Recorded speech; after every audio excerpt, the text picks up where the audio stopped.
Welcome to Movie Castle. We're back in the castle.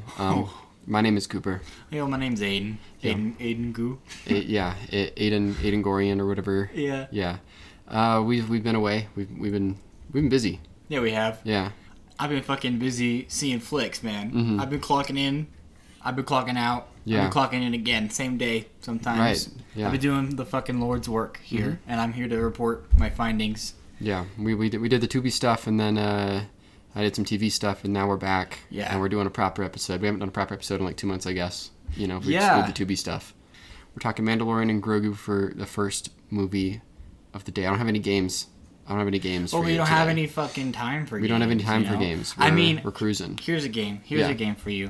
I would like you to rank your Star Wars movies, and that'll get us into talking about. Yeah. I mean, I was Mando. gonna kick off the conversation with where we're at with Star Wars, that sort of thing, and specifically the Mandalorian, the TV show, For sure. because I think that's relevant. Do you want to do the ranking now or after table setting for Mandalorian?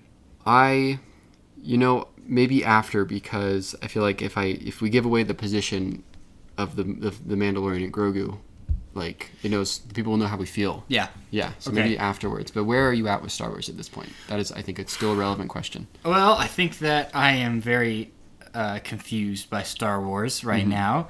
It's a constant thing that I talk about especially with my friend Benjamin, because my friend Benjamin is fully Star Wars pilled. And even he's like waning, but he's out there logging like Maul and shit like that. You know what I mean? But has Ben Schaefer had the Mandalorian and Grogu meal, which we forgot to talk about at the top of the episode? No, he hasn't. Tell me about the meal. Okay, all right. Well, Burger King has a grand Mandalorian and Grogu meal. There are 3 different options. You can have the Baby Yoda. Sorry, excuse me. Jesus, the what is it? 2020? God. Oh fuck. When did that show come out? That was 2019. We can talk about that. Okay. Because I find that so fascinating. Yeah, because I can't remember if that came out at the same time as WandaVision, which was 2021. I just can't remember the timeline of Disney Plus stuff right now. Yeah. No, yeah, we'll definitely talk about that. Big pin, huge pin. Okay, Grogu's garlic chicken fries. Okay, that's what we have here today. You can pop. It's a carton that you put your little chicken fries in, and has Mr. Grogu on the front, and you can pop out his ears. Ain't that a fucking cute? Yeah. And I was hoping that maybe you'd get the collectible cup with this little one, but who am I kidding? It said you said to collect all 4 meals. So there's this one, and then there was like a Whopper type thing for Mandalorian, like a Mandalorian burger, and it had like green little chips in it. I don't know. And you could buy one that was like $20 American to get this big one, and it had a collectible cup you could have. The collectible cup looked like ass, but kind of in the way that like ass, like you would drink milk out of it in your youth, and you had like, I don't know, fucking Optimus Prime on or whatever. Yeah. Well, everyone talks about the Halo meal from like. Yes. Yeah. Exactly. That sort of thing. Your fry box here on the side says "Have it the way." That's pretty fucking funny. Yeah. Because I did not in fact have it my way, as they love to say. I had it their specific way. I had it Mando's way today, and Grogu's way, and it was a pretty incredible cosmic experience, I gotta say. Yeah. I really felt kind of transported away from like my mortal coil here and into a grand rollicking adventure, just in the same way that I found the movie to be. Right. Well, and then on top of it, did you just get fries then? Just fries? They came with regular ass fries and then a soda pop. Right. I was thinking about maybe going back for the You just burger, full name but- soda pop. Yeah, you got a problem with that? No, I don't. I just think that's cool of you. Well, and then thank you. you're missing like the biggest thing is that you're wearing a crown on your head. Yeah, The I'm Burger wearing a King crown. There are 2 different crowns. I was asked, "Do you want a crown?" And kind of like a wait. You kind of look like a little fucking freak. You want one of these things? Do you want a regular one, or do you want a Star Wars? Do you think the guy was like, it's Star because you're wearing the Wars. neon hoodie that you have on right now? Yeah, it was actually all right. It's much worse than this. One, it was a woman. How dare you assume? And then 2, I was like all nasty, caked in fucking You got off grime work. from work. Yeah. So I came there, and I'm not wearing my best stuff, so it's just a beat up T-shirt, and then just fucking the grime as far as the eye can see. And I was like, oh, yeah, I'll have the Star Wars one. And she gave me the the Grogu one. Yeah. There's also the Mandalorian. What's their steel called? It's just Beskar steel or some shit. something like that. Yeah. The helmet of Din Djarin. Mm-hmm. So I chose this one. This one's much funnier. Yeah. His ears pop out. His do. Yeah. It's a really kind of like cursed render, wouldn't you say? A little bit. Like if it doesn't look like the Baby Yoda I know and love really. Like I don't know, on his best day. Right. You know what I mean? Yeah. So yeah, they did have kids meals and they had little like guys in domes. Mm-hmm. They didn't have Rot of the Hutt. Right. If they had Rot of the Hutt, I might have endured the embarrassment Of getting a kid's meal. of getting a kids meal. Yeah. But there is no Rot of the Hutt merch out there. This is a very this movie exists pretty much entirely to sell merchandise and little yummies. You can get the Nilla wafers that the little fucker eats in the movie. The blue ones. They look like from what are they, Nilla? macarons or something? Macaroons? Kind of, Yeah. but they're doing it the Nilla wafers. You know the Nilla wafers? Yeah, yeah. And they're called Grogu's Nummies. Grogu's Nummies. Okay. So it's about stuff like that, you know. So I'm just really shocked that the breakout character of the film, Rot of the Hutt, who he can't get out of the shadow of his father. Yeah. He wants to be his own man. Yeah. There's no little toys. I have to fucking settle for a Funko Pop. I wanted to bring a funny little action figure. And I mean, you're lucky that there's even a Funko Pop because they're going bankrupt or whatever. So true. Yo, rest in peace. Rip 2016 pop culture or whatever, you know. Yeah, man. Okay. I think it's very cool though that you have the crown on your head. I was actually thinking because when I sent you the image of the Burger King meal, and I said, wouldn't it be funny if we got this? And then you got it, and I didn't because I suck. Well, because you said you had a burger the other day. I did have a burger. I had a burger. Do this for content. Yeah. I couldn't do it. I just think I think it's good. I feel like that's you having standards. You know what I mean? Yeah, well, you know, just trying to take care of my body, you know. Yeah, not me, bitch. Not me. This is the way, though. I was thinking, though, since, like, we are a movie castle, we should, like, crown somebody. Like, once a month we have a new person that we've crowned, like, in the industry that we think is doing something cool. Give him the Grogu crown? Yeah. Somebody, like, somebody's just doing something rad, you know? Yeah, was the obsessed Curry Barker? We could, like, crown Curry Barker. Or if, like, Backrooms Rips, you know? Well, yeah, that's the thing. Mr. Kane Pixels. Yeah, Kane Pixels, I have a feeling we're going to be giving the crown. Or if somebody has, like, a cool stance against AI, you know? Like, not Steven Soderbergh. We can give them the crown for the month, and then, you know? Dork fucker. Yeah. Yeah? Yeah. All right, yeah, let's talk Star Wars, man. All right, let's talk Star Wars. I want to give some... Okay, all right. I'll say how I'm feeling about Star Wars, and then you'll say... And then I want to talk about, like, where it's been, how it's gone for the past 7 years. This is the first Star Wars movie in 7 years, and I find it fascinating. People love to make a point about that. They love to say every single conversation about Mandalorian and Grogu starts with, it's the first one in 7 years, which I think is funny. Yeah, I think there's a big reason for that. Yeah, I'm just, like, completely not interested in anything Star Wars. Right. Like, they gotta come to me with something interesting before I give a fuck. You know what I mean? And they have not. Right. So I do not. I need to watch Andor, though. Yeah. That's the thing. I'll talk about Andor in a second. I have not watched any of those movies, really, since, like, maybe pre-pandemic. Yeah. I don't really feel the need to rewatch them just because I watched them so much as a kid. I have seen what was the third one? Revenge of the Sith. I saw that in theaters last year. We had a big conversation about it. Yeah. After I saw it because I was like repulsed a little bit. You became our generation's enemy number one. I really did. I still get threats about it from Clone Wars fans. Yeah.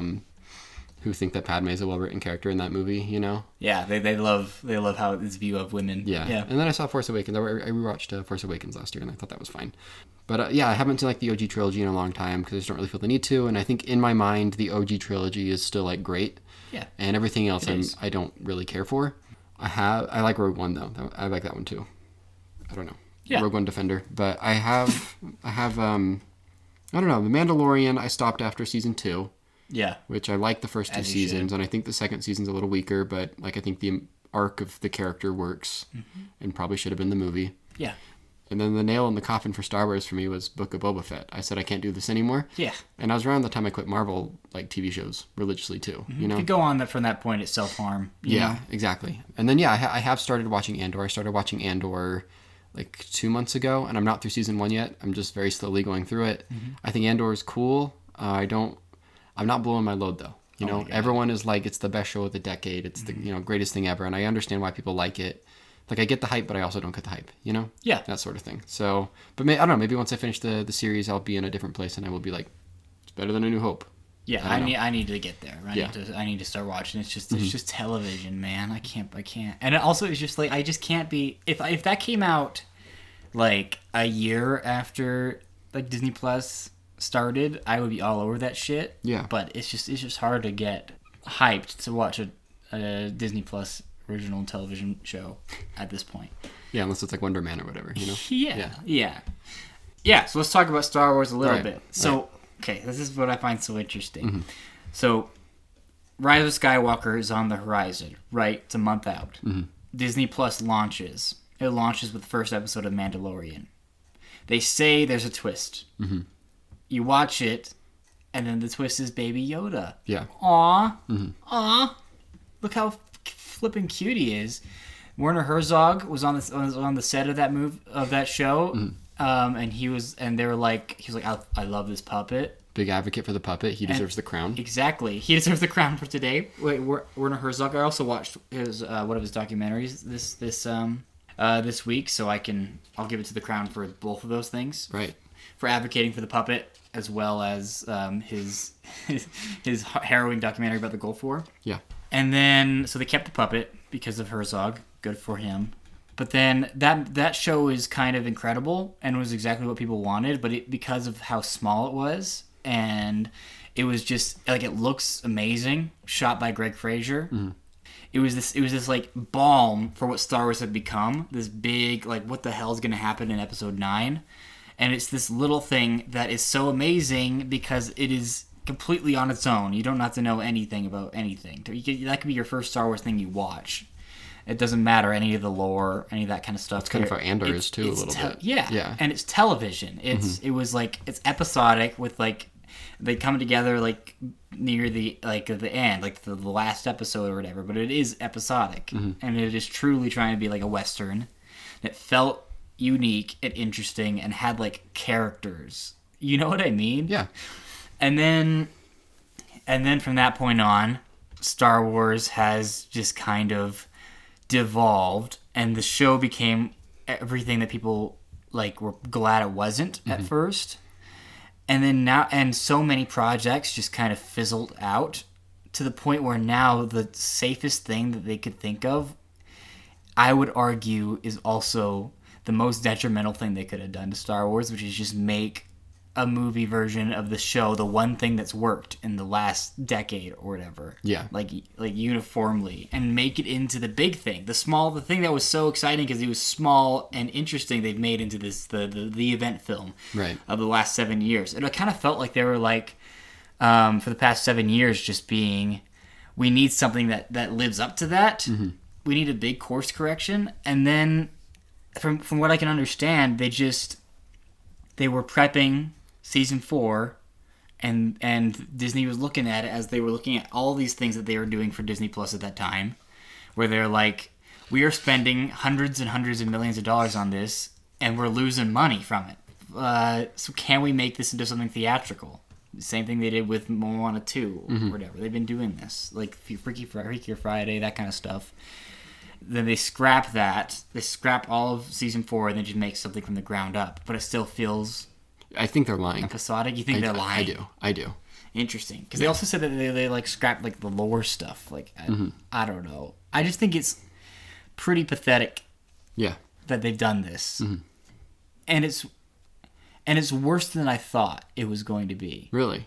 Yeah. Interesting. Because at least from when it was announced. When it was announced, I was like, that is pretty like embarrassing that they're doing this, and it is the wrong choice to make, but I see why they're doing it. If they can recreate the feeling people get from the first season of Mandalorian, and it's like a slick thing with like an emotional arc that just is like doing the same thing as the season 1 again, then that makes a lot of sense to me. That people have a pretty good emotional connection to those characters. The first season does a pretty good job of doing that. So if they wanted easy money and to kind of prop up their theatrical division with just doing that again, or having this kind of conclusion to their story that makes people cry. Yeah. But they can also sell the merchandise. That makes a lot of sense to me. This movie doesn't try to do that at all. That's so weird to me. You go now. All right. Well, we can talk about, I guess, the setup of the movie. Yeah. And maybe a little bit about Dave Filoni. Yes. You know about this? What about him? Well, just like this is like a spiritual sequel to his Clone Wars movie. Of course. Yeah. Talk about the Clone Wars movie a little bit. Well, the Clone Wars movie came out in like 2008, I think. It was before the TV show that everyone likes, which, I'll give Filoni his credit. He has done a lot for Star Wars, and he's like really good at the animated stuff, from what I gather. I mean, I've only seen a few seasons of the Clone Wars. I've never seen Rebels or anything like that, and I've heard good things about Maul. But he's a big creature guy. Loves his what do they call it? Oh yeah, glubby glupshitos or whatever. Yeah, glupshitos. Yeah. And so anyways, the Clone Wars movie is about Anakin and Ahsoka. Ahsoka, who's his Padme at the time, or not Padme? Padawan. Dude, Ahsoka's his Padawan. Dude, fuck you. Yeah. I love Star Wars. I really care about it. And they have to go on a little stupid mission to go save Rada the Hutt, who's a little fucker baby thing. Yeah. Looks like a piece of shit. They call him Stinky. Yeah, they call him Stinky because he has like diarrhea or something like that. Yeah, fucking awesome. He ate the fucking Burger King meal. And his garlic fries. Yeah, he ate the garlic fries. And anyways, they have to return to Jabba the Hutt, and the movie's not good. Nobody really likes it. And then they made a show, and it's pretty good. Right. And so this kind of is a follow-up to that. Yeah, and that movie was a combination of 3 episodes. It was like the 3 pilot episodes, which they did a lot with like direct-to-DVD stuff. Yes. But that was a theatrical release. So it really should be considered like in the rankings of Star Wars movies and stuff like that. People don't like to do that. It's in my ranking. It's not in mine because I haven't seen it in so long. Yeah, I should probably... I mean, I might not put it like... It's in my Letterboxd list, but I might not like say it. Because, again, that's something else I haven't seen since like 2012 probably. Yeah. So then not only is it carrying over it feeling like a television show, it's also carrying over the little fuck-ass Hutt. Yeah. Now he's buff. He's buff. He's yoked. Anyway, so yeah, the setup of this movie is a Mandalorian and Grogu, who are doing little side quests together, are given a mission to go rescue Rada the Hutt, who's put himself in fucking imprisonment again. Mm-hmm. How could he do this? So they go on a little mission, and things happen. Yeah. Kind of. Yeah, Sigourney Weaver's sending him out to do this little mission. She's so good in this. She's incredible. She loves these roles, dude. She plays this same character in fucking Paul. You know Paul or Paul? With Simon Pegg and the Alien. And the Gorge. Oh, we can't forget the Gorge. Yeah, she loves to pull up and be like a lady in charge and give out a mission, Yeah, and good for her. And I think that people bend over backwards to have her in their movie as like this, like, because she has such an incredible like sci-fi career. I've heard Favreau talk about this a little bit. Yeah. But yeah, she's doing nothing here, as are most people in this movie. I'd like to ask you what the worst performance in this movie is and what the best performance in this movie is, and I wonder if we have the same. The best performance in this movie is the puppets. That doesn't count. Okay. I can't. The best performance in this movie is Martin Scorsese. True. Unironically. Yeah. Right? Yeah. He's bringing in an actual character. He plays a dude that makes a little sandwich out of like a big like spinning meat thing. Yeah. That's trying to like not give the Mandalorian like information about this crime lord. Right. But that's a character right there. Like he's like struggling between like wanting to like tell him and not, and the money. Like I don't know if he felt like he's completely in the bag for it. Yeah. What's the worst performance in this movie? Sigourney. I mean, it might be Sigourney Weaver. Could be. It could be. I mean, if you said Jeremy Allen White, I could get behind it. If you said Pedro Pascal, I could get behind it. Yeah. Like the voice acting specifically, I think he's fine when his mask is off. He's fine. Not that he has much to do. He's in it for 8 minutes. And and Sigourney Weaver. I would say it's Jeremy Allen White. Yeah.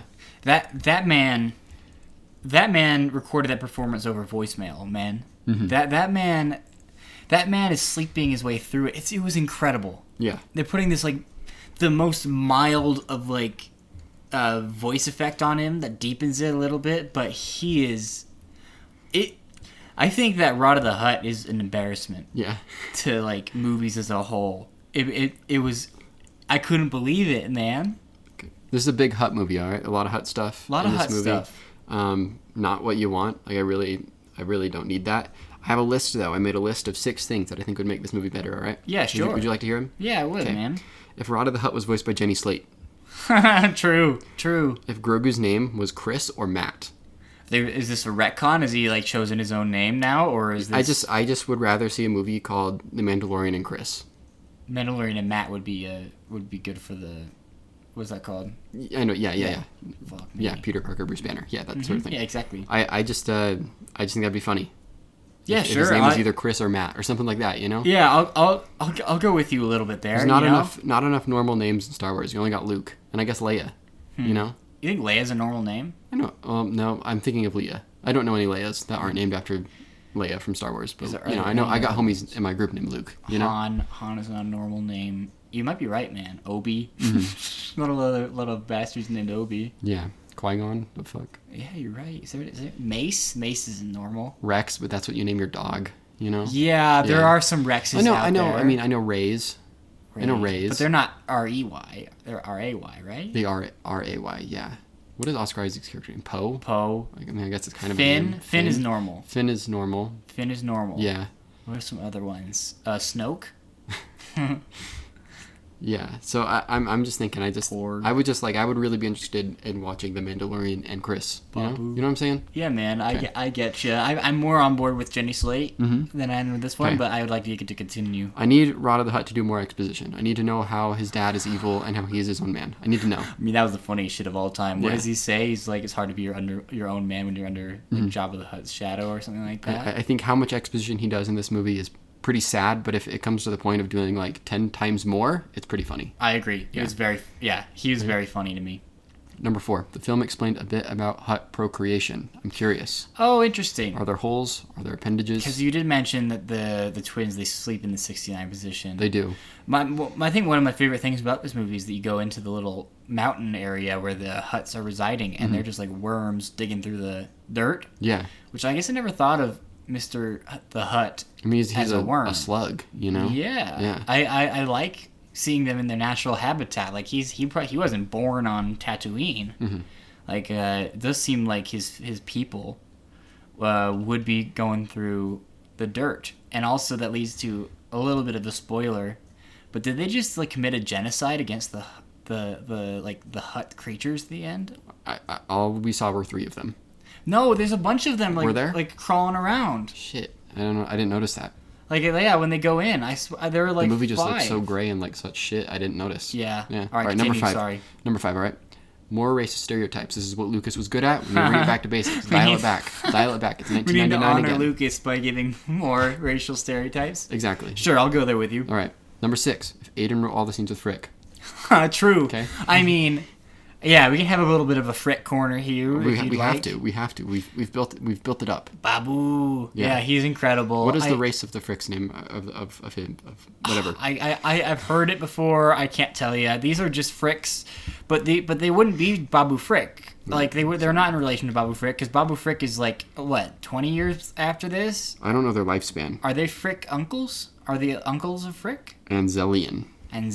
Yeah. Hey. Exactly. There's some incredible work. So in this one, we do get some more time with the Babu species. I'm not gonna say that shit. Whatever you said. Amazonian. What was it? Anzelian. Anzelian. Yeah, I kept thinking it was Evian, which is the water bottle company. Right. Yeah. Okay. So to set up Babu for people that are uninformed, Babu was the best thing about the Rise of Skywalker. They go to a mechanic. And the mechanic, man, he's real tiny. He's like water bottle sized, and he's got like a kind of a gruff demeanor, and he's wearing goggles on his head, and he goes, "Hey!" Mm-hmm. And he says, "Yeah, baby." Mm-hmm. And I think America's hearts were warmed by him. You know, I think people got Babu fever, and this is the first movie, the first anything I believe with the Fricks involved. I mean, I haven't watched anything, but I think I have a Google alert for Babu Frick, so I think I would have known. Well, was he in any of the TV shows? It seems like he may have been in like season 3 because it seems like Mando already has a relationship to the Fricks. to the Evian water bottle people. But I assumed that he already had a relationship with the freak from Rebels, Zeb. Right. But I've heard no. I've heard he's like barely in one episode, and then now he's just like, this is my homie Zeb. I was so curious. Like I just assumed that was a season 3 character, but I have heard that he's in Rebels, and I guess I do remember seeing images of that ape-looking fella, purple guy. Some of the worst effects I've seen. Some of the worst CG I've seen in a big movie in a while. I mean, this whole movie looks pretty bad. But all right, we can't get sidetracked for the Fricks. Yeah. In this one, the Fricks, they are mumbling under their breath a lot. They're just kind of, it's stream of consciousness for them, which I really appreciated. They're like, hey, we came. Hey, we're here. Well, you know? I feel like every time we record, we watch a movie, and I or during Tubi Month or whatever, and I always find something where I'm like, that reminds you of you and your roommates. And I guess it's the Fricks this time. The Fricks are me and the boys? Yeah. Aw. Yeah. And I mean, this round's on me, guys. That's the best one. Yeah. First round's on me, boys. Yeah. The Fricks are incredible. They have a little ship. Yeah. That's just for the Fricks and Mr. Yoda. Yeah, Mr. Grogu, Mr. Chris. And Mr. Chris, and him and Chris, they just fit so snug in there, and then they're so cute. They think that Mandalorian can come on. I thought that was funny. I thought that was funny too. Yeah. They're just like, hey, come on. And he can't fit. It's for small boys. Yeah. Like the Fricks and Baby Yoda. I'm just Chris, sorry. Chris, yeah, as we're calling him now. And I liked that quite a bit. They weren't in it as much as I'd like. But they are really great like character actors, and I really wish they were in more stuff. Right. Yeah. They get the B-side of the movie. Yeah. Exactly. Which is what I want to ask you. Do you prefer the first half or the second half of this movie? Because this is 2 movies. Yeah, I was amazed. Yeah. When because I saw that Letterboxd review that was like it's got like an hour and 12 minutes. It's got an hour left after the movie's over, and I was like, surely not. And then it feels like I was just like, I have no idea why it's structured like this. Yeah. And especially if we are to believe Mr. Favreau that this is a fully created thing for the cinemas, that's insane. Exactly. This movie is why I think he's lying about the TV thing. Structure. Yeah. But why would he do that? Why would if he had the ability to? I think this was a rushed movie a little bit. Like I think he was put into like production like 2 years ago. Like, and I guess it's not. You can do stuff in that amount of time. I don't know. Yeah. It's bizarre. But the second half has the only stretch that I truly like. Exactly. Okay. I don't know if this is a hot take, but I preferred the second half. Like by a lot. I guess I'd agree because it has that 20-minute stretch that I love. I don't know, but it's got the guy from Beau is Afraid as a little funny guy. And we could talk about that a little bit, right? Yeah. Like, spoiler a little bit? I don't know. No, there's nothing to spoil here. There's nothing to spoil. Chris gets his own section where the Mando is out of commission for a little bit, and Chris has to make his own way in the world. And that was just lovely. They're just little puppets going around a swamp. And then he meets a bigger puppet that's voiced by... he's like William Henry... He's got some... I forget his name. But the wonderful guy... He steals some like chicken from him or whatever. Fish, yeah. Some fish. I guess it makes sense. They're in a swamp. That makes sense. He builds a little hut. He really hits the Minecraft. He goes in a creative mode. Yeah, he does. Yeah. You're right. He makes a little hut for his boy, and then he goes out trying to find different type of hut. He couldn't make them. Not yet. He should have. That's crazy that he doesn't have any new powers in this, or there's no evolution or whatsoever. He should have been able to like conjure. I know. Well, I was like, why is he so huts? So fucking? He's stuck in a cage for like 10 minutes, and I'm like, why isn't he out of the cage? I thought this guy was goated or something. With the chess guys. Yeah. That was nuts. That was nonsense. Yeah. When they're in the gladiator arena and the chess boys come out, like from New Hope, I was like, God damn it, this is fucking nothing, bros. This is nothing. Go back to the drawing board, dude. I swear. I prefer the second half. I think it looks a little better than the first half. Ugh, barely. I think there's a few shots that there's a point where the bounty hunter who's operating at 1000% aura, whatever his name is, I don't know because nobody's name is said in this movie. Yeah, he's from one of them. Yeah, it does a POV shot where he's running up a building, and I'm like, okay, now we have a sense of style. You know, I was getting excited. Exactly that, and I like that sequence of Mandalorian getting fucking captured or whatever. They go back to the huts. They do go back to the huts. The huts suck.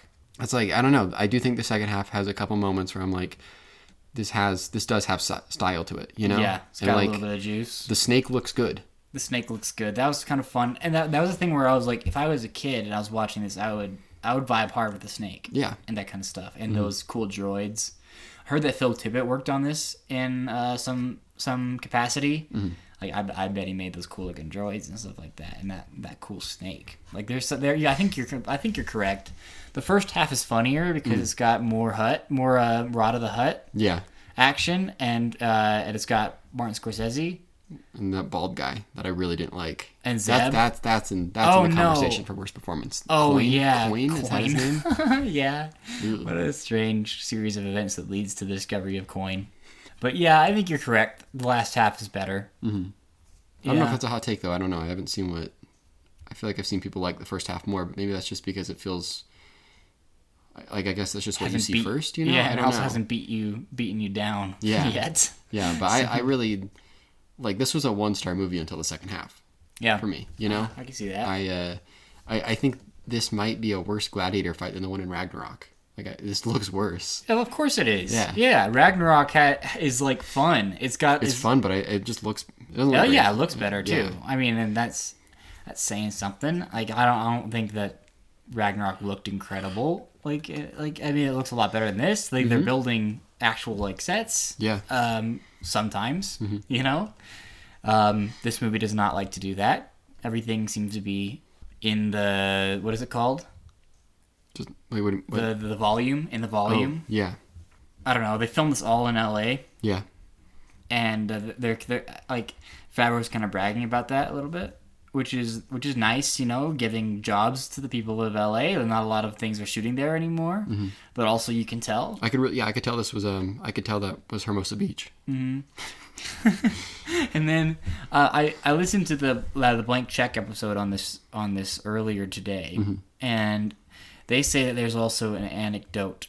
Favreau was saying while he was filming like one of the scenes, he was cooking grilled cheese sandwiches for the crew. And they said this movie feels like a man who was directing it while making those cheese sandwiches for the crew. That's so funny. And it's just like, I bet this was a nice set to work on. I think that's kind of what Jon Favreau's become, is he's like, I have boiled down filmmaking to the most like easygoing and like effective way of doing this. Like, this movie costs a lot less than other Star Wars movies. But all that stuff, like it shows, you know, and it feels so laissez-faire and unbothered with being nothing at all, which is a bummer. Yeah. Like, this movie doesn't make me angry, but it makes me feel nothing consistently and bored. But that Hutt, man, he had to get out of the shadow of his father. He really did. Because I realized I had never, like, they don't really show him speaking. I think in the trailer they have him go like, wah, wah, wah, or whatever. So when he started talking in that jail cell, man, my jaw dropped. It was so incredible. Man, oh man. I kind of loved it. But it was always, I couldn't believe what I was seeing. Let's see. What are some other things that I think Ludwig is fucking shit up here. Yeah, of course. This score, man. Score is incredible. Score is good. That's the highlight for sure. This is like, I'm gonna buy this shit on vinyl type of thing. Yeah, you know? It's really good. It's the kind of thing where it should probably be nominated for the Oscar. Yeah. Even though he's got Odyssey coming up. True. It is really impressive. Sometimes my brain was like thinking that it was kind of bad just because it was cooking so hard that I wasn't like noticing it all the time when there's nothing happening on the screen. Sometimes he would just be fucking shit up and there's nothing happening on the screen. And I was like I'm noticing it. So usually if I'm noticing a score, it's bad news.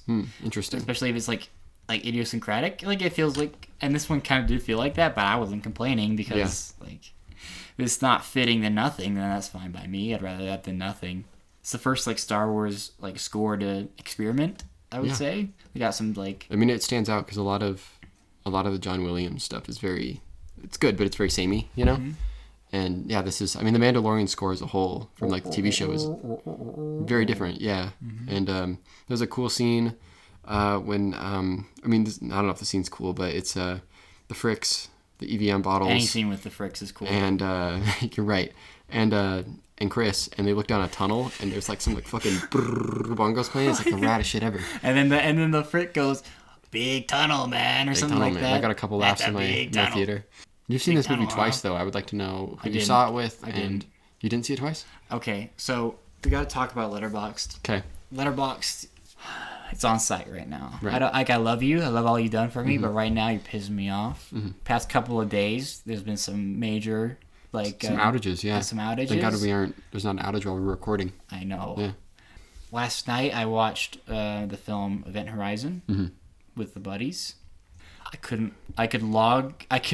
It would let me log it, but it wouldn't show up in my diary. So I was like, "What's up?" And so then I kept trying, and then I was like, "Well, is it?" So then I tried the Mandalorian and Grogu and Chris. Yeah. And then it wasn't ever showing up. So then I was like, "Well, I guess it's not working." And then when I woke up, it showed that I had watched Event Horizon 5 times and Mandalorian and Chris once extra. Yeah. I watched this by myself. I see this now. On Thursday. I see this now. Yeah, it's been fixed. And the local AMC next to a man that had laughed harder than I ever seen any man laugh at the Minions trailers that were before it. Interesting. Yeah, I didn't get those ones. It was actually like fascinating high concept trailers because it was before every trailer a minion would come. It was like a camera in the projector booth or whatever, and he was like queuing up all the trailers and doing some mischief. And it was like a bit like that was compounding. And then this dude came in like near the end of the bit, and the end of the bit was nothing. It was like the aftermath of like some intervention between like the manager and this lowly like theater worker minion. Yeah. And he just like saw the minions and was going crazy. They have a power, man. They do. And a big part of that is Balda. Yeah. We're gonna have to talk about Balda. Well, we'll talk about Balda whenever I get around to seeing the sheep. But the people in my screenings weren't really engaged with it. And I think, I don't know, it just doesn't... I feel like there's not a lot of folk really excited about this. The people that are liking it are like, no, it's a fun time. It's a fun time. It doesn't have to be like anything special. Like that's kind of the positive reviews on this one. Yeah, and I mean, I understand like a movie can just be a fun time, but this movie's not fun, you know? Mm-hmm. And I would prefer if a movie has character arcs. That's just me. That might be like a fucking pretentious cuck thing to say, but I like it when characters like change. Yeah. And if they're not changing, then I would like it to be like crazy shit happening that like where the characters like need to remain stagnant because everything else is crazy. You know, like that's fine too. You can't have like neither, man. Yeah. Like this movie ends with them getting in the spaceship and going on to go into another adventure, which can be fun if there was any kind of change or if the adventure was crazy, but it wasn't, and there wasn't. And now he can press the button. He can push a lever. At the beginning, you couldn't do that. He says, "Don't press that." Yeah. Which is crazy. I haven't seen that before from the Mandalorian franchise. And then at the end, he fucking presses it, man. Mm-hmm. Fucking good on him. Yeah, man. That's how you do it. You can aspire to press buttons one day too, man. Yeah. Did you like how he kept on using dog words towards his son? Like heel? Like bitch? Oh. No, not like bitch. Like heel and stuff like that. Stay. Heel. Yeah, I guess I hadn't really compared. I thought of him like a dog, but he is more of a pet. Yeah. Really, he is more of a pet than like I know everyone's like, oh, it's like a father-son dynamic, but no, dude, that's a dog. Mm-hmm. It's weird. It's a fucking dog. Like, okay, I would like you to describe to me Mandalorian's character, Din Djarin's character. Djarin? What are his character traits, man? He's a bit stoic. So yeah, until he talks about his emotions to fucking Sigourney Weaver. Yeah. You know? Yeah. Give me another one. Are you talking this movie or the show? This movie, right now. If you're watching this movie right now and you haven't seen anything else, you're like, these are these classic characters that everyone's talking about. I guess he's a bit stoic and he's not too concerned about child endangerment. It doesn't seem to me. Yeah. It's not really a personality trait. That's just a flaw as a human, I think. Yeah. That's about it. That's about all I got for you. Mm-hmm. Yeah. It's crazy to me. Because I think in the first season of Mandalorian, I think that he actually doesn't say much at all. Yeah. In this movie, he's saying a good amount of stuff, but it's just like nothing stuff. Yeah. And like in the first season, he seemed to have like he was a lot more violent, and it did seem like like that was the whole point of it, is that he was this kind of Clint Eastwood type. Yeah. And then this little Chris was melting his heart, wasn't it? Yeah, little Chris. That's what little Chris does. So then why would this movie? So this movie doesn't have any need to exist if it's starting with him already being chill with Chris. Yeah. You know, and then like at the end of season 2, Chris goes away with AI Luke, right? Oh, it wasn't AI at the time. It was just deepfake. Yeah. Deepfake Luke. Yeah. Doesn't he come back? Don't they rejoin in? They open the book of Boba Fett, and like chapter. Yeah, I didn't get that far. I got to like episode 2 and I stopped. I know but this. I think that's what happens. It's the book. If you opened the book and you read to the end of the book, you'd find that like there's a couple episodes there that is just Mandalorian stuff. I've heard this from my friend Ben, and that's when they get back together. Oh wow! So this movie would make sense if it was like first 2 seasons they have split. Him and Chris are apart. Chris has to like train under Luke, and then for some reason in the start of this movie they're separate, and Din Djarin is like off killing all sorts of folk with no kind of like he's going crazy on it, you know, he's being a little stinker. And I mean, he keeps saying in this movie that violence is not the answer. But violence seems to frequently be the answer. Does he really say that? He says it to the hut. He's like, violence is a last resort. He shoots a lot of boys in the head in this one. He does. He lights some people on fire. I do like those sequences. I do like when he's like on the AT-ATs or whatever, and he's just fucking up stormtroopers. He's lighting dudes on fire, and I'm like, yeah, you know, I don't get to see that in the prequels. You know? Yeah. I do like those sequences. I like when he's John Wick. I just wish it looked better. Yeah. But I do like that idea, and that would have. I like when he throws a glass bottle at a dude's head, and I'm like, yeah. I didn't see that in Force Awakens. That is sick. I mean, the scene in the beginning does have like one of the 2 times I laughed in this movie that's like non-frick related. Like that's a whole other class we can't compare. Yeah. But when the bomb is there, and Mr. Lorian is lining up his shot trying to kill the bald boy or whatever. He's not bald. The bald is the other guy. Whatever. Yeah. Coin. Yeah. When he's trying to kill the guy that's taking off or whatever, and then the bomb's ticking, and then Chris is just like looking back at the bomb, and then he's rapping on the helmet. He raps really fast, and it was really cute. He went, bah, bah, bah, bah, bah, bah, and he was like, Chris, stop. I like that. I'm a simple man.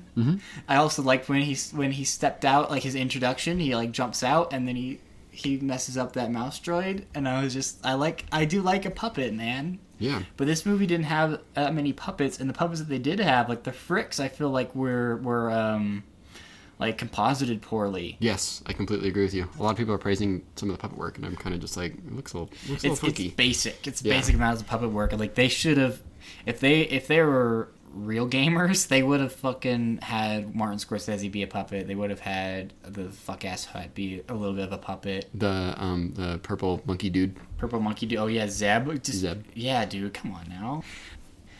If you're doing puppets in a world that looks like you're shooting it on the volume or whatever in LA, then the puppets really stand out. Yeah. The thing with Force Awakens and those movies, even 9, they look amazing. And they're trying to look as physical as possible with like sets and like dingy, like CGI when it is CGI. Like it's trying to be like cogent. This movie doesn't do that. So then the funny fricks, they do stand out.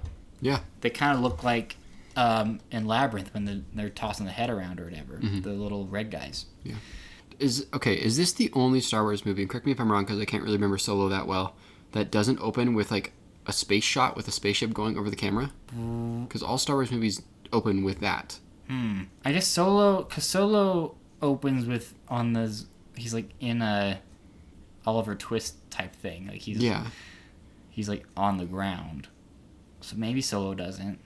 But the rest of them do. Rogue One do, right? I believe Rogue One does. Rogue One do? Well, Rogue One opens with Mads Mikkelsen in the grass. But doesn't it start with them like maybe like up in space and then go down? And then I don't know. I haven't seen Rogue One in a long time. It could be. Yeah, you could be right, man.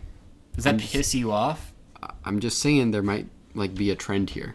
You know, if Solo, I mean, didn't make enough money or didn't make what you want. Yeah. And I don't think this movie's going to either. No, I think this is but it costs a lot less. Yeah, I think this is going to be like it's going to be like a Jurassic World Rebirth, where it's like, yeah, I made money, but like not, I think worse than Rebirth. Oh, I mean Yeah, I mean, it's gonna do less than Rebirth, but like it'll be like in the franchise. You know what I mean? Yeah, I get what you mean.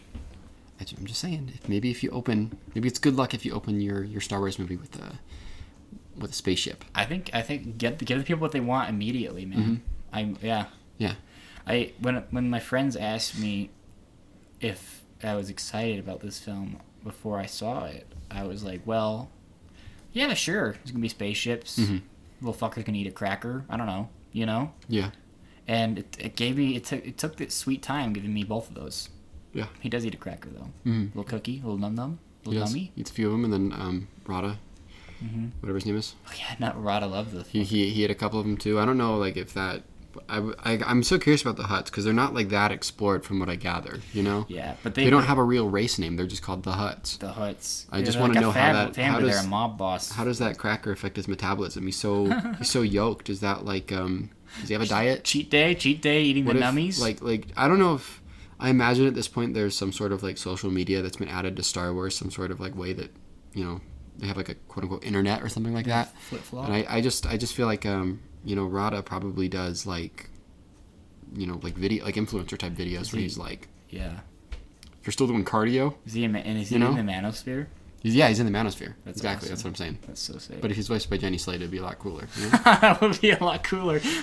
Where did you get Jenny Slate from? What's driven you to that? I really love the Marcel voice. Yeah. And I was just like, you're right. And it was all the Hutts in this are bad, but I was just like, this movie would be funnier if it was Jenny Slate. Well, they're messing up the Hutts, man. The thing about the Hutts that's cool. I don't know if you know this, but the Hutts go. Yeah. You know what they do in this? Hey, man. I can't believe they have them 69 though, and they're like sleeping together. That was so weird. I didn't even notice this. You little fucking pervert. I didn't notice. They're twins. So they, because they're conjoined, aren't they? They got like their tails stuck together. I don't think so. They're in like a yin yang type thing. That is pretty funny. And then noise starts happening, and they get up, and it's just so funny.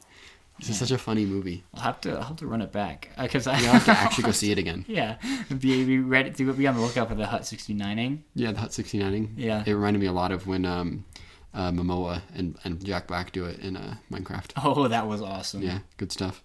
All right, you want to rank some Star Wars movies? Yeah, sure. I could talk about Star Wars forever, and I have talked about Star Wars forever. Even though like I'm not like they completely lost me. I think it's so fascinating in a way to talk about, in a way of like DC when it was getting the full like Snyder, like all that nonsense. Like I think it's so interesting how bad they fumbled this. I have one more thing for you, actually. And we got to talk about Levy too. Levy next, bro. Yeah, that's what I was going to ask you. Just a guess now, all right? Mandalorian and Chris, better or worse than Starfighter? Worse. You think worse? I think Gosling carries though. Yeah, exactly. That's what I'm saying. Yeah. I'm saying, man, I think Mandalorian and Chris is going to be worse. In the long run. Okay. But then I was like, I was saying Star Wars Starfighter. It's got a cool cast. Mia Goth, who's Amy Adams. Right. People on top of the Gosling and Aaron Pierre. Hello. And I was like, okay, maybe it's written by someone cool. No. Then I looked at it, brother. This guy writes The Adam Project. The Wrecking Crew, that movie that just barely came out with Dave Bautista. And then This Is Where I Leave You, which is a levee. He's just a levee boy. He's a levee boy. He's on the levee till the levee was dry. And I think it's already dry, to be completely honest with you. It's just like, what are the fucking odds that this is the first good one? Yeah. But Gosling isn't in that many stinkers with the exception of like the Gray Man. So I think this would be a good comp to The Fall Guy. Yeah. And Fall Guy clears Mandalorian and Chris. Yeah, by a lot. But it's another fucking Lone Wolf and Cub movie, which is bizarre to me. Like, I'm just not super interested in it outside of the cast. What do you think? Do you think it clears Chris? Yeah. Can it look worse than Chris? It can't. Who's cinematographer here for Starfighter? Let me find out. Claudio Miranda. Oh, right. He's the Kaczynski guy. He's F1. He's Top Gun Maverick. He's Tron Legacy. He's Benjamin Button. He's Life of Pi. He's Tomorrowland. Like, he's got some good look. He's also shooting Miami Vice remake, right? Yeah. It'll look slick and realistic. Like, it's not going to look like it, like, Favreau shot it, you know? So, I mean, I would like Mandalorian and Grogu a little more, Mandalorian and Chris a little more if it looked just, like, better. I agree. I mean, I think Chris goes up an entire star if it looks good. Yeah. And I'm like, the vistas. I'm transported into the world of my youth or whatever. Like, the fact that it looks trash just means it has nothing going for it. It doesn't feel like a cool adventure because, like, usually in adventures I get to see the sights, man, and I'm seeing the inside of Favreau's asshole, to be honest. Not what you want. Not what you want, unless you're freaky like that, and that's fine. All right. Let's do some rankings. Okay, you want to go first? You want me to go first? I can go first. So, do you want to start bottom to top? Yeah. So, like, your least favorite? Okay. Least favorite is a little film called Star Wars Episode 9: The Rise of Skywalker. That movie makes me angry. Mm-hmm. The Mandalorian and Grogu is next up. Okay. Then I have Solo, a Star Wars story, which is is a worse production than Mandalorian and Grogu, but has some juice in it, some performances that really work, even though I really don't like that movie. And then from that point on, like, I like these movies in some ways. Like, I have Episode 2, Attack of the Clones. Then I have Rogue One, which I guess I'll rewatch that, and especially with Andor, I think I could rise on that. That is my plan. Is I'm going to finish Andor, and then I'm going to throw on Rogue One. I think that's the way. And then you go, This is the way. This is the way. Yeah. Have it the way. And then the next I have Revenge of the Sith. Okay. Then Phantom Menace. Star Wars: The Force Awakens. Last Jedi at 4. Okay. Return of the Jedi at 3. Star Wars, the original, number 2. Empire Strikes Back, number 1. Where was Attack of the Clones? Attack of the Clones is number 9. Okay. I feel like I missed you saying that. Maybe I'm wrong. Yeah. Okay. It's bottom 4 for me. It's less interesting than Phantom Menace. Has less juice than Phantom Menace. And Revenge of the Sith as well. Okay. I will say, let me preface my list by saying that, again, I haven't seen a lot of these since like 2019 timeframe. And some of these I've only seen like once. So, like, I don't know. Take what I say with a grain of salt, I guess, because I could totally feel different about some of these on the rewatch. Grain of some of that salt from Mandalorian and Chris, right, buddy? That's worth so much money. Yeah. All right. So at 12, I'm not doing the animated Clone Wars movie because I just shouldn't do that. But that would be last. Maybe second to last. Maybe. Yeah. Again, I haven't seen it. When was I? Let me see. I think I have actually watched it. I watched it in 2020. Probably when I watched the other Star Wars movies. Okay. At 12, I have Mandalorian and Chris. Wow. Yeah. Why? I don't fuck with this. I didn't fuck with it at all, dude. I don't know how else to say it to you. Yeah, you're right. Didn't enjoy it. And you know what? I have Last Jedi at 11. You're a freak. Not Last Jedi. Okay. I get the sequels all mixed up. Yeah, I was about to leap over this table, just because I don't give a shit about the sequels at all. And I don't give a shit about most of these movies. I'll tell you when I start liking them. Cool. Okay? Okay, Last Jedi. No, fuck. Rise of Skywalker. Dude, you're fucking Rise of Skywalker is 11, okay? It's above Mando and Chris because it looks better. It looks better, okay? It's a better looking movie. You're correct. All right. At 10, I got Episode 2, Attack of the Clones. Okay. Don't really fuck with that movie. Fair. Last Jedi is at 9. Not really a fan. Don't care. You're a freak. And I know that everyone's like or not everyone. It's got a 2.9 on Letterboxd. It's gotten worse. Like, his reputation's gotten worse. I've noticed. I know there's a lot of people that have come around to it. A lot of people that are still. I just don't care. All right. Yeah, I was there. I don't care about why people are like it's a masterpiece. I don't care what people don't like. I don't give a fuck. All right. Damn. Okay.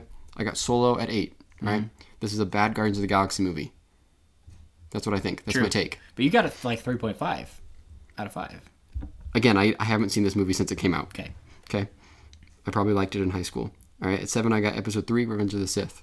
Exactly the same. First overlap. All right, Episode 1 is my favorite of the prequels, just because I think That's at 6. Yeah, it's at number 6. Overlap. Cool. Yeah, just because I think the practical stuff is cool, you know. True. And then I got Force Awakens at 5. Same. Okay, I got Rogue One at 4. All right, hot take. Empire at 3. Return of the Jedi at 2. Return of the Jedi at 2. And Hope at 1. Why do you do this? I've just always preferred the 6th one over the 5th one. That's it. The Star Wars rankings are so interesting. Mm-hmm. I apologize as I stumbled through that. That was kind of embarrassing. I had a hard time remembering the titles of these movies. No, I think that was good podcasting. I really enjoyed it. I think the people enjoyed it. That's what they're here for. Man, Chris, man. What a journey we've taken Did you notice how first build is Pedro, second build Was this and was third build the two stunt doubles? Yeah. Yes, interesting. Cool. I think cool move. Yeah. What'd you say? Everyone seems to be in agreement on that. That's a good thing that they did that. Yeah, and I don't think people are as upset at Pedro for not being in the fucking suit now. I think people were kind of upset with him, like, come season 2 or 3, where they're like, dude's not even in the suit. The hell? But now I think people are like, yeah, man, come on.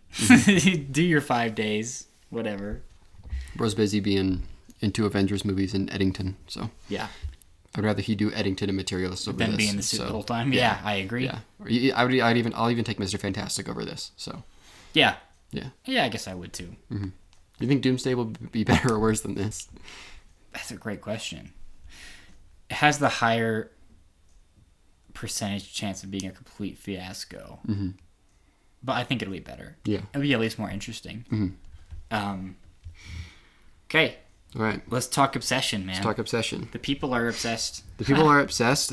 I think, we'll get into how we feel about this movie, but I think it's really exciting that this made more money in its second weekend than its first. It's incredible. Yeah. It, like, very rarely happens. Yeah. Ever. Word of mouth is so impressive. Word of mouth is crazy for this He's movie made right 80 now. times his budget. Yeah. Notice how I'm saying his. That's kind of what's happened around this movie. Is it's become this story of a man Curry that's Barker. triumphed. Mobile, Alabama. An example for others. Yeah. You know? Yeah, we're giving Curry Barker... Well, I'm giving Frick the crown. Frick the crown? Frick gets the crown over Barker today. Frick carried. But Barker is really impressive.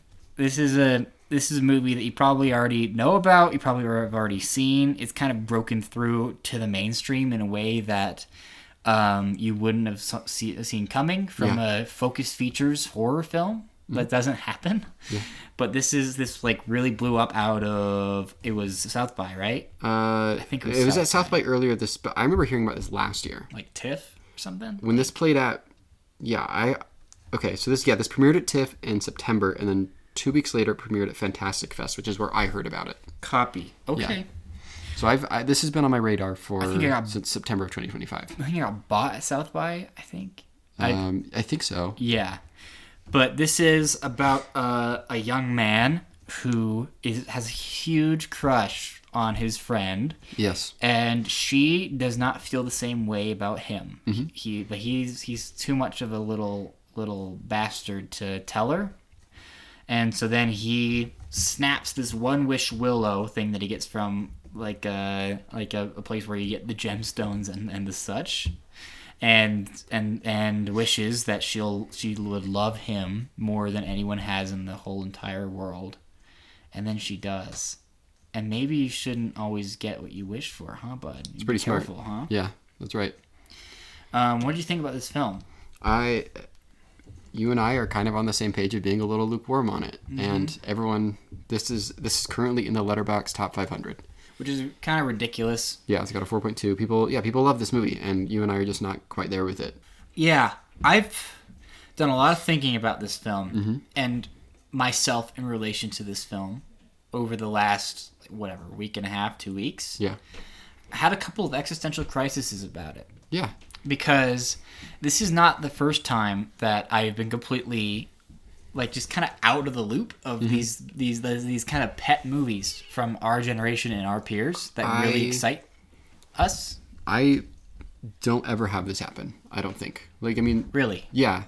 I mean, something like this that is for our crowd and our thing. That is horror. Also. That is horror. I'm generally with the majority on, and this is one of the few times I can think of off the top of my head that I'm kind of I don't I don't hate this movie or anything, but I don't really care for Midsommar that much. That's one that people love, but this is one where I saw it and I was just kind of whatever about it, and it has kind of made me have a bit of crisis about how I feel about things, Yeah, I can, which is pretty silly, for both of us, but that is kind of how important this stuff is to us, and. I don't know. Sometimes I feel like maybe we're old heads when it comes to things that people love, like our generation, and I feel like I don't really know how to say all this. Yeah. But I went into this and I didn't really know too much of the hype. I've heard it was pretty good. Mm-hmm. And I watched it with Josh, who was very excited for it. And so I had no reason to not... Like, there wasn't really any cynicism going into it. I hadn't seen the marketing or whatever. Yeah. And so I was just like, let's go. Interesting. I was a little more aware of this movie than you. And, yeah, I just kind of been out of it. Like, I've been like, I'll see it, man. I don't know. And the first, like, 30, 40 minutes, I capital L loved, I would say.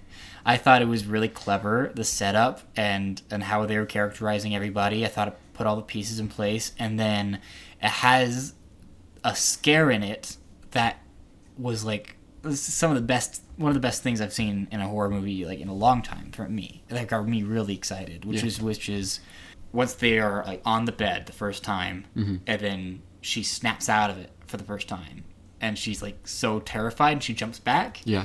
That is something that I don't think... That isn't a jump scare. It's all in one shot. It's all performance, and it's all existential, like, horror. Like, it's really scary, really effective. And it is unique, a unique scare that I don't think I've ever seen before done in that way. And it is really thematically rich. Like, that scare in particular, it fits everything so well, and I was like, fuck, I get it. This is incredible. Like, it was setting up, like, a movie that I really wanted to see.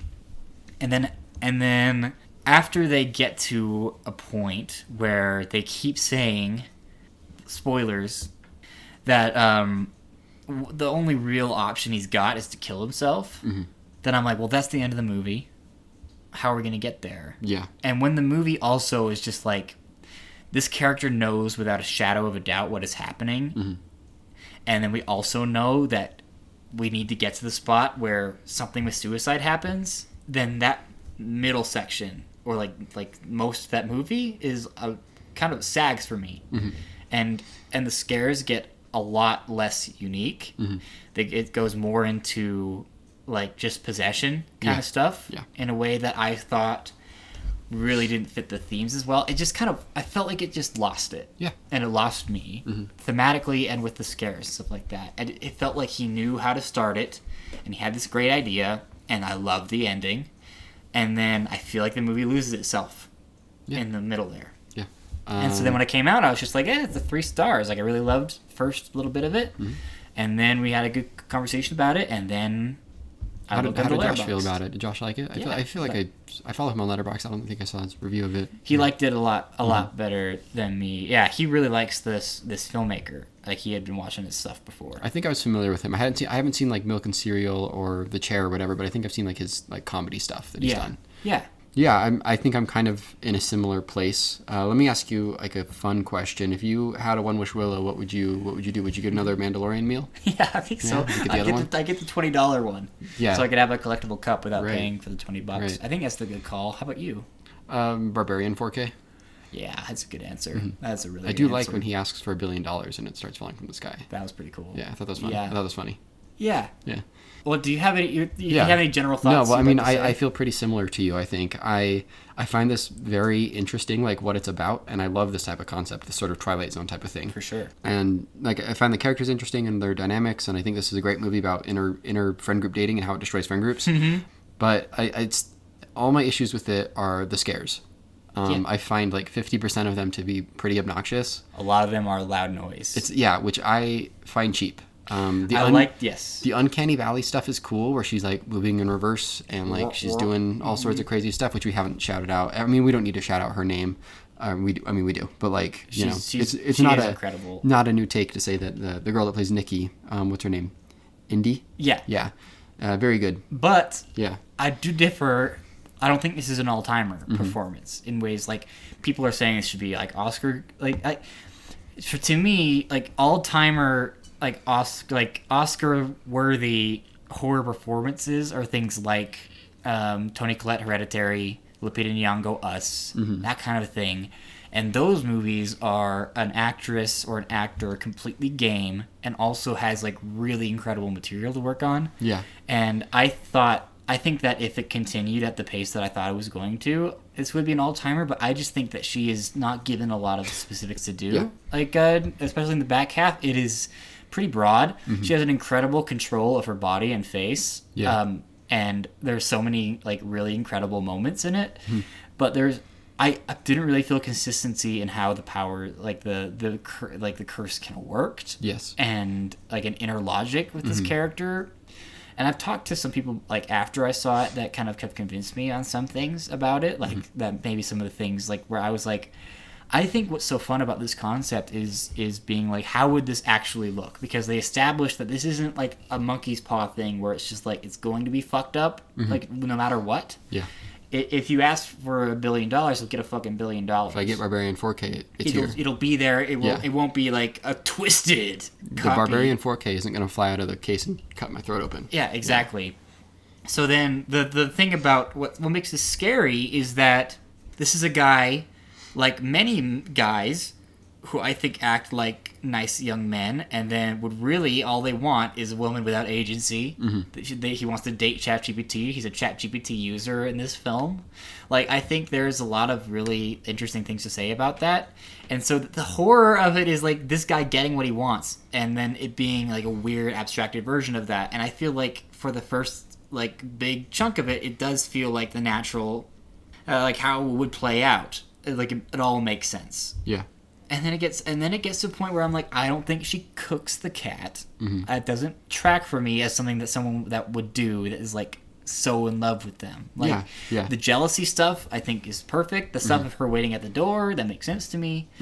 But that kind of stuff doesn't make sense. Yeah, that doesn't make sense. I agree with you. But yeah, I don't know. The scares, which is what my main point was, just more of a me thing, I guess. I just find jump scares lazy at this point. Yeah. I think you're allowed to a movie, maybe, you know? And then, like, yeah, the loud noises stuff, where it's just, like, it's lazy and cheap to me. But here's the thing. It's a very 2010s thing that I don't like. Yeah. Yeah. But here's the thing that I'm going to ask you, some of the existential crisis stuff. Is that entirely an us thing, where it's just, like, I thought a lot about Bring Her Back. Yeah, I thought about that, too. I thought about Bring Her Back, and I thought To Talk to Me. Yes. Yeah. But, like, how we reacted to Bring Her Back. And it's like, if we didn't watch so many of these fucking things, this is a movie that is like deeply upsetting. And also, if I didn't think about this so much, like if I wasn't like criticism brained, especially like I've written a lot about like horror and its themes and like what they mean and stuff like that. If I'm not thinking about it, I'm just like, this is a scary idea, and they're doing upsetting things. What else do you want? Yeah. From a horror movie? Like, it looks really great. It's got great performances, and it's, like, upsetting. Like, maybe we shouldn't fucking complain. Like, maybe that is an us thing. And people that are like, I heard this one's really good. Let's go see a horror movie. And then it's, like, scary. Fucking God forbid they like it. You know? Yeah. I mean, there's... I had that thought, too, when thinking about, like, you know, maybe I'm desensitized, so to speak, or something like that, you know? You see the strings, and we're judging it based off its relation to other movies, you know? Yeah, it could be an us thing. But then also, like, you do have to hold movies like accountable for like themes. Like, it was just like, is this a movie where if it was a little bit better about that stuff, it could have been an all timer for me, you know? And so then that is like frustrating. We can also like can't discount that. But also, I think that if I watch it again, I might like it a little bit more. And some of the things that I like didn't click for me, like I had my friend Jackson kind of like talk me through them, and it made a little bit more sense. Like some of her behavior near the end, and stuff like that. I really loved the ending. Yeah, I think it's incredible and like a really good mean joke, and kind of what I wanted the tone of the movie to be. But I couldn't really get what he was trying to make me feel for a good amount of it. Like what he found to be funny. Because I know this guy's got a dark sense of humor. Yeah. And there's a lot of stuff like in the beginning that I found darkly funny. But then there's some things where I was just like, yeah, I really don't know if you think this is funny or not. And there are things like when they're in the car, like him and the other friend. I didn't know if he wanted me to know what was going to happen or not. What do you think? With like the brick? The brick. Yeah. Like does he think that I don't know that she's going to come out and kill her? Or is it playing on the tension of and you're waiting? That's a great question, because I kind of had that scene spoiled for me, so I kind of knew. I didn't, and I was just like, I'm waiting for it. Like, where is she? Yeah, I mean, it is so obvious. and maybe not like that extreme. You know, I think it's obvious, but I don't think people expect it to be a brick and her head bashed in a zillion times. I think most people would expect the glass to break and then her like throat to get slit. I was expecting the gun that they set up earlier. I thought that was what was going to happen. Yeah. And my friend Jackson, he says that he thinks that it was the tension of something's going to happen, but the fact that it comes out of nowhere and that it is like that violent and bashing it over and over again. And usually in a horror movie, especially a horror movie with like funny bits, how much like the like she's like bashing the head in would be kind of darkly funny, right? Like, and especially because this movie is like so morally depraved, like that stuff. But I don't know if that was supposed to be funny. And then I don't know if he thinks that opening the envelope afterwards is funny, because it's kind of funny. I mean, I found this played serious, is it not? I don't know. I found the head bashing thing to be so bonkers and so much of it that it did come to the point of being funny to me. Right. But I don't know. And then the stuff afterwards of her being like, "Honey, I'll clean it up," like that stuff's funny too. Yeah. So then, what do you think about the like when he sees that she got in? Like, is that and he's crying? Is that funny or sad? I guess that's sad. It's a little funny. I don't know. Because Sam Raimi would think that's funny. Sam Raimi would think that's funny. In Drag Me to Hell, Drag Me to Hell has a very similar tone to the first like half of this movie, and maybe it's trying to do the same thing for the second half, but it just didn't.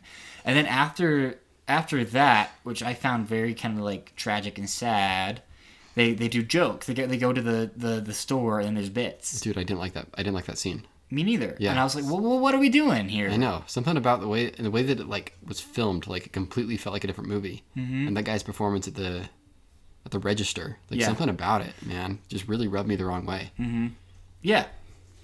And then it's funny with the friend, like his friend, and then it's fucked up when he's home, and then his friend gets shot in a funny way. Yeah. And then the ending is really fucked up but very funny. Like, so I felt like it was in really good control, but maybe it was just like it was a me thing. I clicked out of it, and if I was clicked into the whole thing, it'd be fine. But it did lose me. Yeah, I haven't really talked to like I mean I've seen like my friends' Letterboxd reviews and that they've liked it, but I haven't really like discussed this movie with anybody but you at this point. So I don't know. I need to.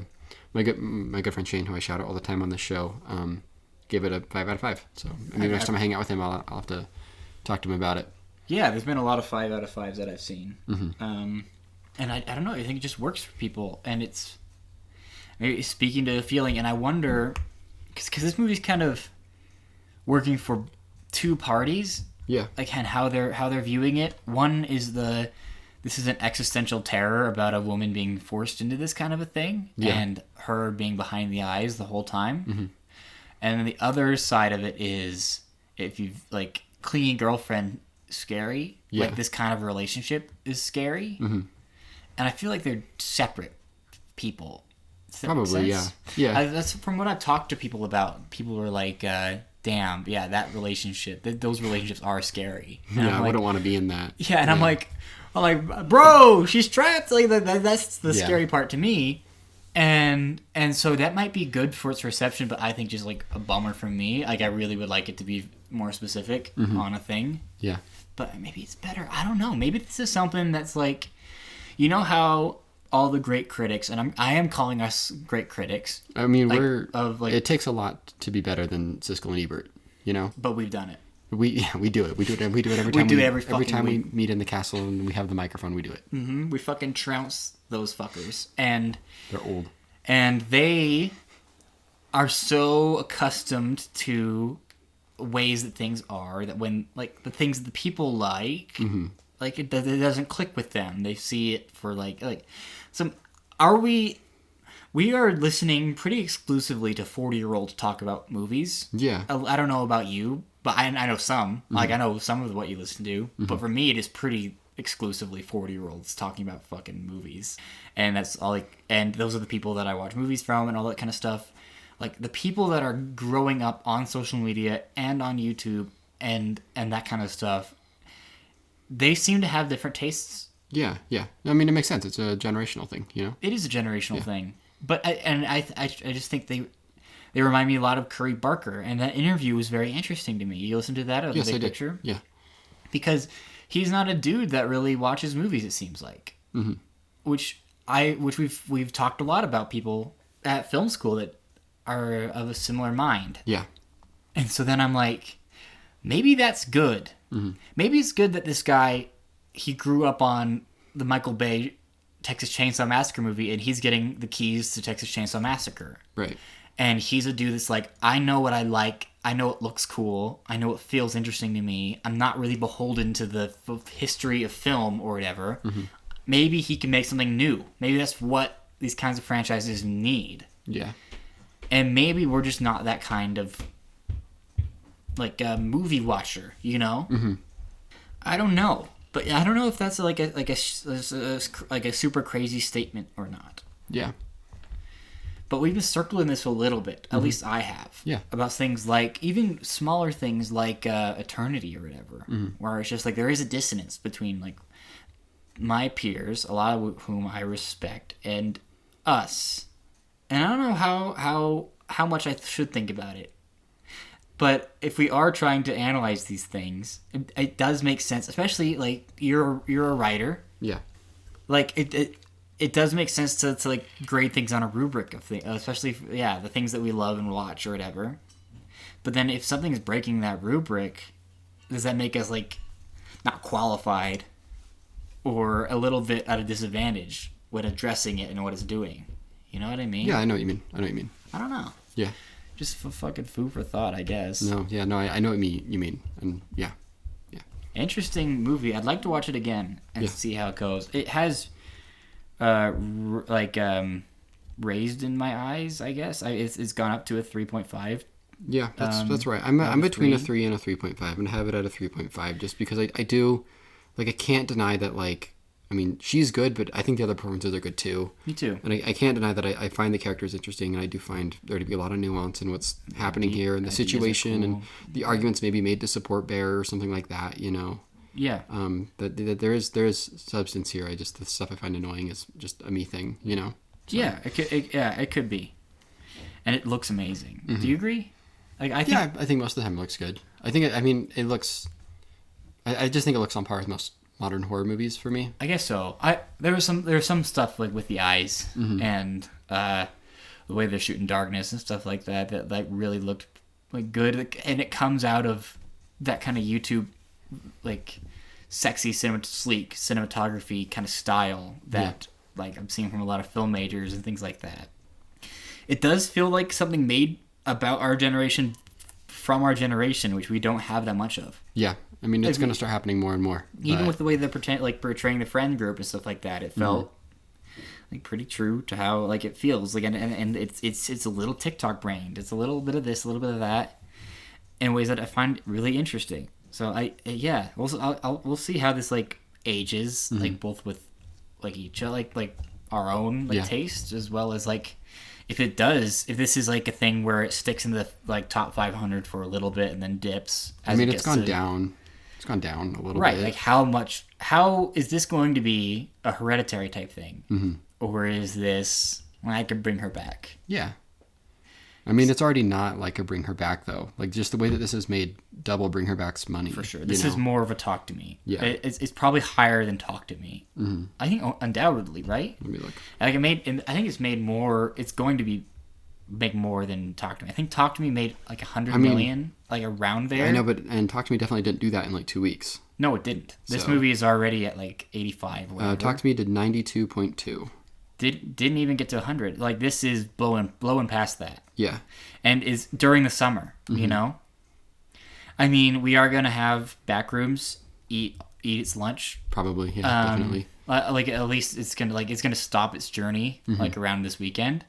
Because everyone that's going to Obsession is going to Backrooms. So, there are going to be, like, repeat viewings of Obsession, because this is a 4.2. This is, like, I think I know people that have, like, rewatched this. Or, like, and this one that, like, I've had similar times where I've fallen in love with a horror movie like this and being like, this is one you take to your friends. This is so much fun to watch, like, on a date. This is so much fun to watch with friends. Like, it's a fun to watch with, like, a crowd. Like, it's weapons. Interesting. Mm-hmm. It is weapons, is it not? I mean, like, and it's more impressive than weapons, like, financially, at least. And like... I mean, this guy's 26. it's crazy shit. Yeah. I have a question for you. Did you listen to the Watch interview with that guy that was talking about clipping? Yes. Yes, I thought that was so interesting. Me too. Yeah. And I can't help but look at stuff like this with that lens. Things like this, things like the drama, these things that have become like posted about all over the place and have become like part of a personality is to like this kind of stuff. Yeah. And feel so like savvy with how it is being marketed. I do kind of have like a distaste for that. Yeah. And it feels like people are fucking playing into it a little bit, and it feels like it's positioning. You think this movie's Geese? Yeah. I think this movie's Geese. I agree with you. Because Geese is good. Yeah. Geese is good, but that doesn't mean that it wasn't positioned to be like feel like you're riding a wave. And this movie is positioned to be like, this is exciting. There are a lot of movies that are exciting. Yeah. And they don't get this kind of treatment. Like we could talk about one of them. Like there are a lot of movies that, if given the same treatment that Obsession got, would be treated the same way. I think. Yeah. This movie does speak to something. Like maybe it wouldn't like. Not every movie that's getting like propped up like that is going to take off. You have to have something there. Yeah. But I wonder how much this movie would do if it was given less like a less prolific marketing thing and it wasn't being clipped, which is like, do you want to explain clipping a little bit? Just a tiny bit. Clipping is they'll take like, clips of a podcast or something like a song or something like that, and I guess it's corporations or something have like sort of fake bot accounts that will just repost and repost and repost, re-upload all this shit, so that eventually it just kind of clogs the algorithm a little bit. I don't know why it was real. You see it yeah. Anyways, so then it kind of becomes popular non-organically, I guess is the best way to describe it. Yeah.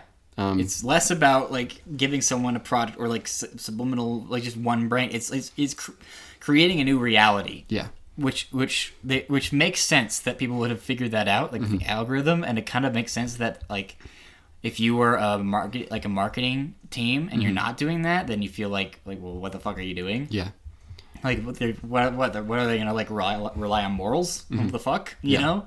And so you really can't look at anything. Like I don't know if you can really look at anything that's like naturally growing, but I mean it's the question is how different is it from other forms of marketing, right? From years past, or I mean, this is just I don't know. This is the way. Okay, all right. Well, we've gone very long on Mr. Obsession and Mr. Chris, Mr. Barker, Mr. Chris. I like that you were getting existential about how we look at movies and clipping, and I kept looking up at your head, and you're still wearing the Burger King crown on your head as you were talking about how Obsession is. You're too jaded to appreciate Obsession the way that everyone else is, Yeah. And I just think it's a great visual. I wish. Yeah, the people need to understand. We need to get a visual medium here so we can do visual bits and shit like that. You're right. The people are missing out. We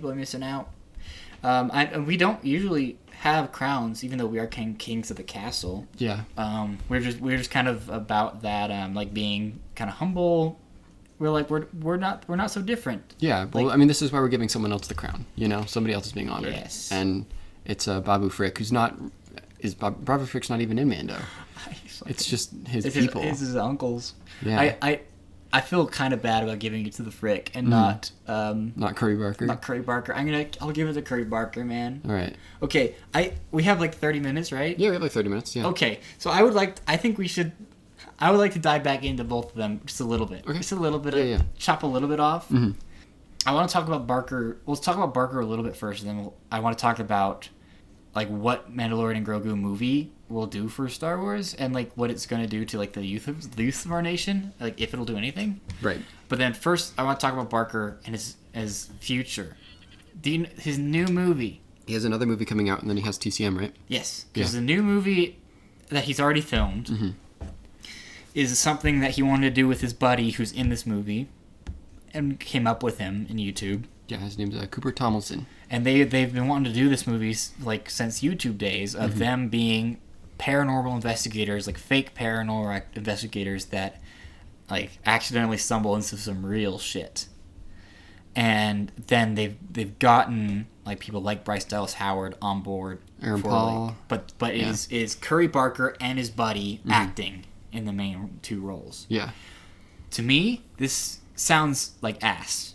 I don't know if you think this, I think that like this feels so much more YouTube movie to me. Yeah. And it feels like this could be something that like, because Obsession feels like a really smart move for your first feature, but doing a horror comedy like this, and I've seen a lot like it, and I haven't seen much like it that is good. Yeah.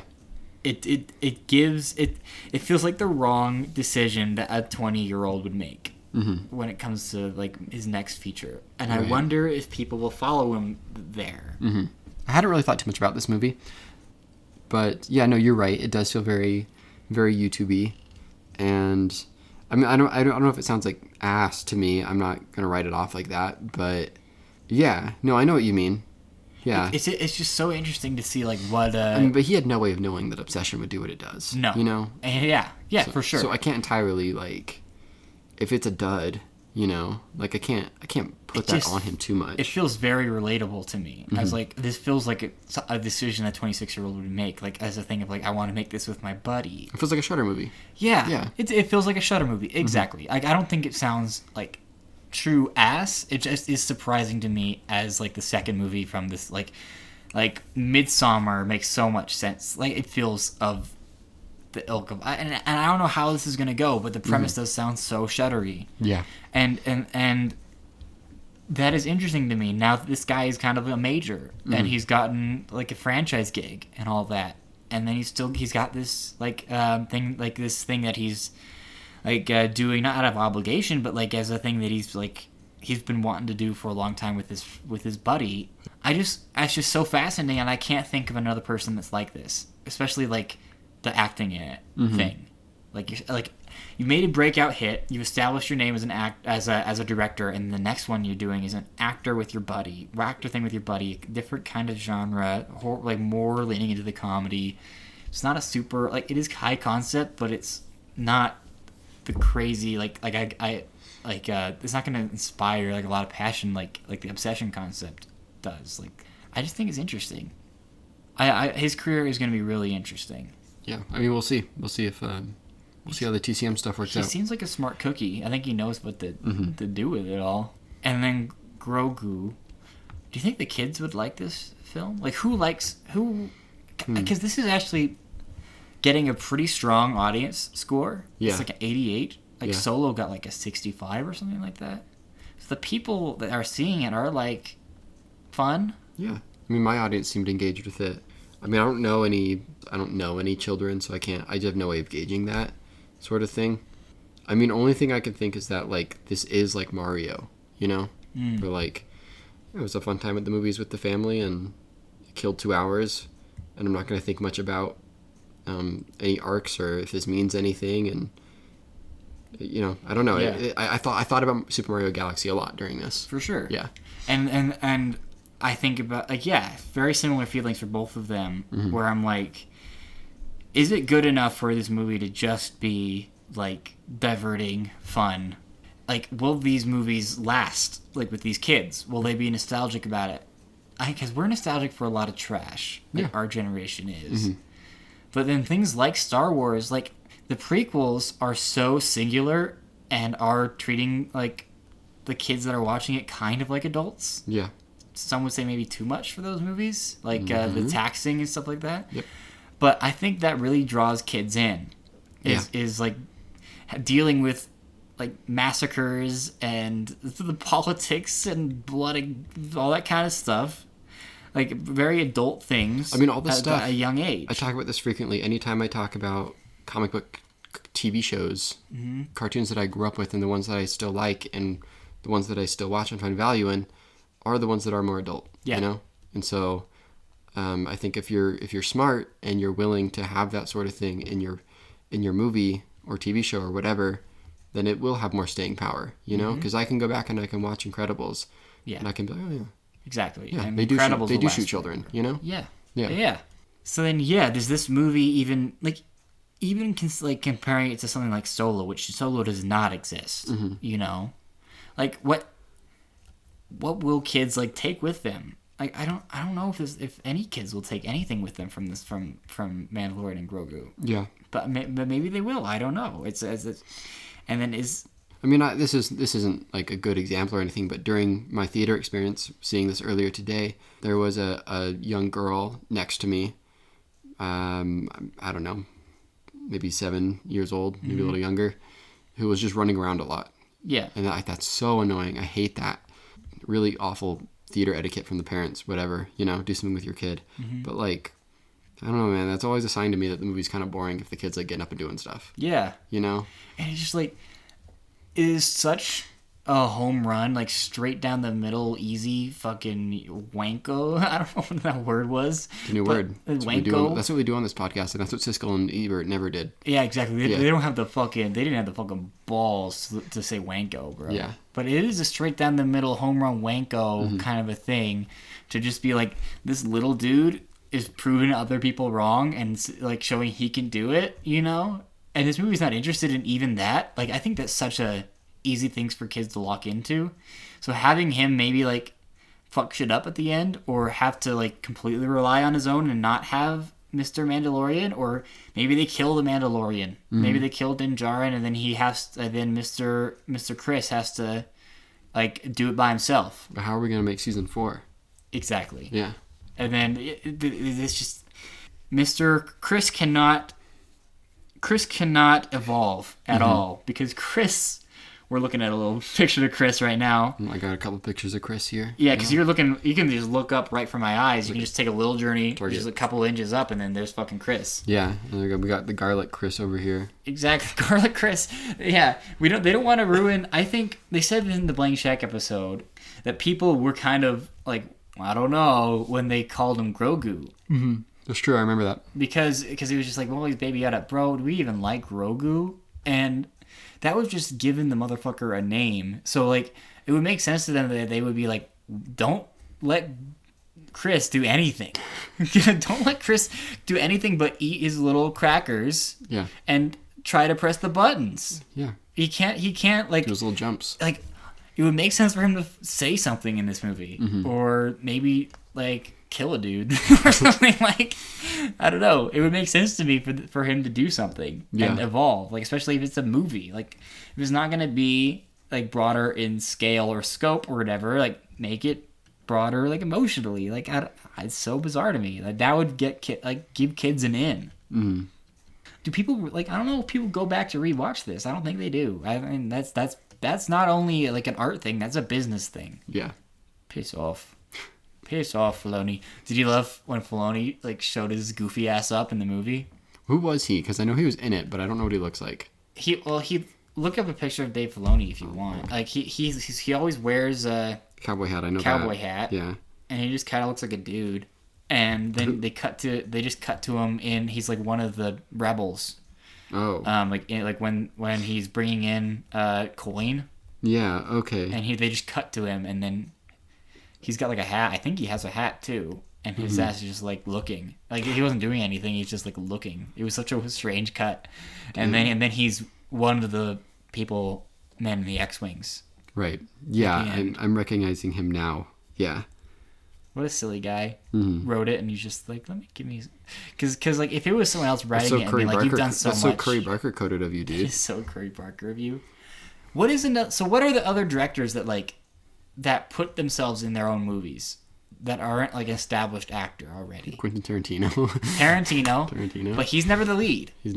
Yeah, that's true. Like Shyamalan, he's never the lead. Like he gets closest when he plays God in fucking Lady in the Water. Like he's like, but who star?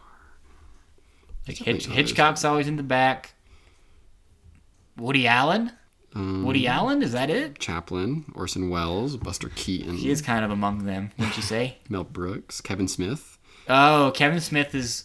Bradley Cooper. Kevin Smith might be the play because Bradley Cooper is already an actor, you know. Affleck, already an actor. Yeah. It might be Woody Allen or Kevin Smith. Kevin Smith is probably the one. I mean, people have talked about this. They talked about this in the big picture that like this feels like the '90s like resurgence of like independent artists like breaking through to the mainstream. Yeah. Right. This movie is made for under $1 million and has made 80 times that. Yeah. You know, and like this, and then Backroom's coming right after that with Iron Lung and shit like that. it does, and Talk to Me, it does kind of feel like that. Like, this is the way for truly independent artists. Fuck. Fucking Chris infiltrating our minds. Yeah, it becoming like less of the independent and more of a mainstream thing, and people riding that wave. It does feel like people that are coming of age right now are like riding that wave. Yeah, and that'll be like the voice of a generation. It could be. Mm-hmm. But what was so cool about the '90s is they had really sick blockbusters too. Yeah, alongside that and prestige stuff. That'd be interesting. Yeah. We'll see, man. We'll see. All right. Well, that was our talk about Chris. You know. Yeah, baby. And the Fricks. We've actively changed the Star Wars canon. We've done more. We've done more in this hour and 30-minute episode than Dave Filoni's done in his entire career in Star Wars. Fucking A, brother. Because we renamed one of the most critical characters of this decade. Mm-hmm. Chris. Yeah, Chris got more character development here than in the movie, for sure. Yeah. How is Chris, man? Love him to death. Can't get enough of the little guy. Mm-hmm. All right. At least they didn't go back to Tatooine. That would have been crazy. Yeah. Okay.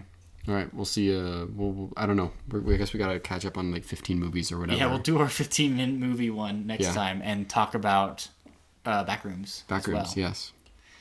I'm scared of like what's gonna happen. Like what's gonna happen in the castle when we do Backrooms. Dude, I think stuff might get a little crazy. Yeah. Where you might have to put some fucking reverb on that shit. Just call it a day. Whoa, where are we? Whoa. You know? Yeah. It'll be like when we were so interactive with Undertone and we had to stop recording every 10 minutes and bring it back a little bit later, you know? Yeah, it will be exactly like that. All right. All right. Peace. Bye-bye.